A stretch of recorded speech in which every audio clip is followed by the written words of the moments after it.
За, модуль 1 сэдв 1-ийн 3 ажил мэргэжлийн баримжаа олгох үйлчилгээний эрх зүйн орчин. Сүүлийн 20 жилийн хугацаанд ажил мэргэжлийн чиг баримжаа олгох зөвлөх үйлчилгээнд суурилсан хөдөлмөр зуучлалын үр дүн, үр нөлөөг сайжруулах зорилго бүхий төрийн бодлогыг Европ төвд хэрэгжүүлж байна. Үүний шалтгаан нь юуны төрөнд эдийн засгийн Европ бүсийг бэхжүүлэхийн тулд хөдөлмөрийн насны иргэд амьдралынхын туршид зөвлөгөө өгөх байдлаар мэргэжлийн чадамжийг насан туршид нь хөгжүүлэхэд оршиж байна. Ажил мэргэжлийн чиг баримжаа олгох зөвлөх үйлчилгээ нь бодлого боловсруулагчдад 3 үндсэн зорилтыг шийдвэрлэхэд дэмжлэг болдог арга хэрэгсэл гэж судлаач Ватс 2005 онд үзсэн байна. Нэгт нь боловсролын тогтолцооны үр ашгийг дээшлүүлэх хөдөлмөрийн зах зээлийн харилцааг удирдах зорилтыг хангахад тэргүүлэх байр суурьтай үйлчилгээ юм а. Үүнийг Монгол улс боловсролын салбарт хэрэгжиж буй тус үйлчилгээг бүх төрлийн, бүх түвшний сургалтын үр дүн, хөдөлмөрийн зах зээлтэй холбогддог гэсэн байдлаар томьёолж, ажил мэргэжлийн баримжаа олгох хичээлийг сургуулийн удирдлагад зориулсан гарын авлагуудад тусгаж өгчээ. Хувь хүмүүс сурах зүйлээ өөрийн сонирхол, чадвах, хүсэл тэмүүлэлтэд уялдуулан мэдээлэлтэй, нухацтай шийдвэрт гаргавал боловсрол сургууль завсарлалт буурах. Сурлагын амжилтыг дээшлүүлэх замаар боловсрол сургалтын системд оруулсан асар их мөнгө өндөр өгөөчтэй байж сургалтын үйл ажиллагаа үр дүнд хүрнэ. Хоёрт нь хөдөлмөрийн зах зээлийн эрэлт нийлүүлэлтийн уялдаа холбоог сайжруулах, өөрчлөлтийг удирдах нь хөдөлмөрийн зах зээлийн үр ашигтай байдлыг нэмэгдүүлэх зорилтыг хангах явдал юм а. Хүмүүс өөрсдийн нөөц боломж, сонирхол, чадвартаа нийцэх, ажил олгох чадвар нь тэднийг урам зоригтой, бүтээмжтэй байдлыг нэмэгдүүлдэг.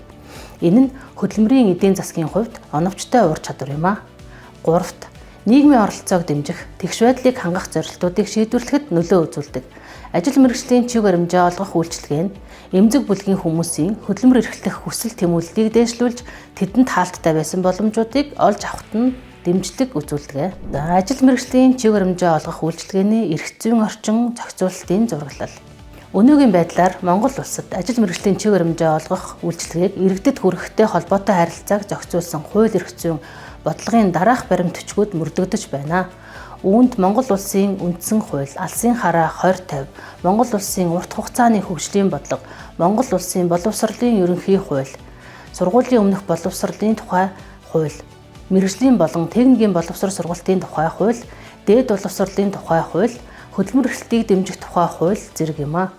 Энэхүү хууль, эрх зүй, бодлогын баримт төчгүүдэд ажил мэргэжлийн чиг баримжаа олгох үйлчилгээний талаар хэрхэн авч үзснийг эрх зүйн орчны зураглалд тусгасан байна.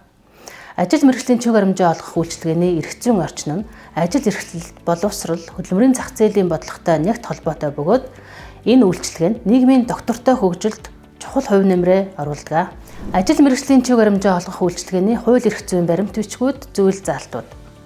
Хөдөлмөр эрхлэлтийн үйлчилгээний тухай олон улсын хөдөлмөрийн байгууллагын 88 дугаар конвенц 2016 оны 6-аас 9 дугаар зүйл.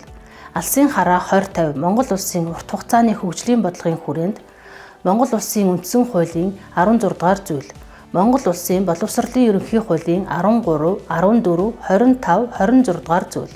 Сургуулийн өмнөх ерөнхий боловсролын тухай хуулийн 3, 9, 12, 15, 17, 20 дугаар зүйл. Мэргэжлийн болон техникийн боловсрол сургалтын тухай хуулийн 4, 5, 6 дугаар зүйл. Мэргэжлийн болон техникийн боловсрол сургалтын тухай үйл ажиллагаанд баримтлах зарчмын 5 дугаар зүйл. Дээд боловсролын тухай хуулийн 2, 20 дугаар зүйл. Хөдөлмөр эрхлэлтийг дэмжих тухай хуулийн 2, 8, 9, 10, 11, 12, 23, 29 дугаар зүйлд. Ажил мэргэжлийн чиг баримжаа олгох үйлчилгээг үзүүлэхэд хөдөлмөрийн салбарт баримтлан ажиллаж буй тушаал шийдвэрүүдээс. Хөдөлмөр халамж үйлчилгээний ерөнхий газрын даргын А249 тот тушаал 2017 оны 9 сарын 25-нд ажил мэргэжлийн чиг баримжаа олгох үйлчилгээ үзүүлэх гэрээний загвар, сургалтын тайлангийн маягт ажил мэргэжлийн чиг баримжаа олгох сургалтын хөтөлбөр агуулга. Хөдөлмөр халамжийн үйлчилгээний ерөнхий газрын даргын А179 тот тушаал 2017 оны 9 сарын 25. Хөдөлмөр эрхлэлтийн нийтлэг үйлчилгээ үзүүлэх арга зүйн зөвлөмж. Хөдөлмөр халамжийн үйлчилгээний ерөнхий газрын даргын А263 тод тушаал 2017 оны 10 сарын 6. Хөдөлмөр эрхлэлтийн үйлчилгээ үзүүлэх ажилтнуудад мэргэжсэн сургалтыг зохион байгуулах, гэрчлэгээ олгох зөвлөмж. Хөдөлмөрийн сайд, боловсрол соёл шинжилх ухааны сайдын А165, А266 хамтарсан тушаал 2016 оны 6 дугаар сарын 24. Ажил мэргэжлийн чиг баримжааг хөгжүүлэх чиглэл 2016-аас 2020 онууд. Ажил мэргэжлийн чиг баримжаа олгох үйлчилгээг үзүүлэхэд боловсролын салбарт баримтлан ажиллаж буй тушаал шийдвэрүүдээс Засгийн газрын 2013 оны 295 дугаар тогтоолоор батлагдсан Зөв Монгол хүүхэд хөтөлбөрийн авьяас дэд хөтөлбөрийн хүрээнд 7-2-2 хүүхдийн авьяас чадварт тулгуурлан сурах арга барил мөн мэргэжлийн чадамж эзэмшүүлэх үйл ажиллагааг үе шаттай зохион байгуулна. Боловсрол сонирхол шинжилх ухааны сайдын 2015 оны 424 дугаар тушаалаар ахлах ангид шинжилсэн хөтөлбөр турших чиглэл баталж зөвлөн туслах үйлчилгээтэй байх тухай заасан байна. Боловсрол соёл шинжилх ухааны яамны сайдын 2015 оны 6 дугаар сарын 10-ны өдрийн А220 тушаалаар баталсан суур боловсролын амьдрах чадвар суралцах үйл ажиллагаа хөтөлбөр.